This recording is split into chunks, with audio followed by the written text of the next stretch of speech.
Sasa tuangazie taarifa kuhusiana na mawakala, ambapo kongamano la mawakala wa kusafirisha Wakenya ughaibuni limekamilika huko Mombasa, huku wakitoa wito kwa serikali ya bunge la kitaifa kubuni sheria ya kukabiliana na walaghai katika sekta hiyo. Wakiongea katika siku ya mwisho ya kongamano hilo mjini Mombasa, mwenyekiti wa muungano wa KAPEA Omar Juma Mwangala ametaka usawa baina ya mawakala katika kutoa nafasi za kazi ughaibuni ili kuhakikisha kuwa mawakala gushi wamekabiliwa ipasavyo.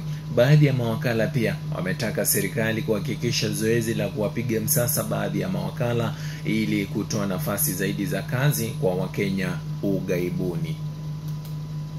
Kwamba sisi ndio tunafanya kazi kubwa, na hao vijana kwenda nje kufanya kazi na kutafuta pesa, kuja mtaani hawashiki tena vipanga, hawashiki tena kabari, hawafanyi mambo mabaya. Kwa hivyo sisi tuomba